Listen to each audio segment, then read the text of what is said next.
ତଥାପି ଅଞ୍ଚଳରେ ଦାୟିତ୍ୱ ନେବାକୁ ଦିଆଯାଇଛି।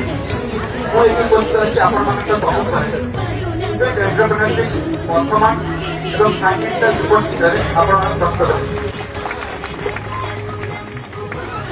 ଏଇଟାର ମାଧ୍ୟମ ହେଇଥିଲା ଯେ ପିଲାମାନଙ୍କ ମଧ୍ୟରେ ଥିବା ଯେଉଁ ଷ୍ଟାର୍ଟଅପ୍ କଲଚରଟାକୁ ଉଜ୍ଜୀବନ କରିବା ହେଇପାରିଥାଏ। ସେଇ ପିଲା ଆଜି 1000 ଟଙ୍କା ଲାଭ କରୁଛି, କିନ୍ତୁ ଦିନ ଆସିବ ସେଇ ପିଲା ଲକ୍ଷ ଟଙ୍କା ବି ଲାଭ କରିବ, ସେଇ ପିଲା 10 ଜଣକୁ ବି ରୋଜଗାର ଦବ, ସେଇ ପିଲା ଦେଶର ବି ନାଁ ରଖିବ, ସେଇ ପିଲା ରାଜ୍ୟର ନାମ ରଖିବ।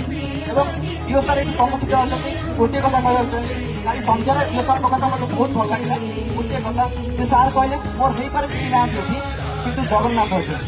ଯେତେବେଳେ ଆପଣ କୌଣସି ବ୍ୟକ୍ତି ସମ୍ମୁଖରେ ଆପଣ ବସିଯାନ୍ତି ଏବଂ ସେ ବ୍ୟକ୍ତିର ମାନସିକତା ଆପଣଙ୍କ ମାନସିକତା ସହିତ ବହୁତ ଖାପ ଖାଏ, ତାହେଲେ ଆପଣ ସେ ବ୍ୟକ୍ତିକୁ ଧନ୍ୟବାଦ ଜ୍ଞାପନ କରିବା ସହିତ ବି ଆପଣ ତାଙ୍କ ସମ୍ମୁଖରେ ନତମସ୍ତକ ହୋଇଯାନ୍ତି। ଏବଂ ମୁଁ ଧନ୍ୟବାଦ ଦେବି ଆପଣ ସମସ୍ତ ଉଚ୍ଚ ଶିକ୍ଷୟିତ୍ରୀମାନଙ୍କୁ, ଆଉ ବିଶେଷ କରି ଡିଓ ସାର୍ଙ୍କୁ ମଧ୍ୟ, ଯେ ମୁଁ ଡିଓ ଗଞ୍ଜାମରୁ ମାତ୍ର 3 ମାସ ହବ ଆସିଛି ଏବଂ ମୋ ଉପରେ ଏତେ ବଡ଼ ଉତ୍ତରଦାୟିତ୍ୱ ଦେଇଛନ୍ତି। ମୁଁ ଆପଣମାନଙ୍କୁ ଧନ୍ୟବାଦ ଦେଉଛି ହୃଦୟରୁ। ବନ୍ଦ କରୁଛନ୍ତି। ଧନ୍ୟବାଦ।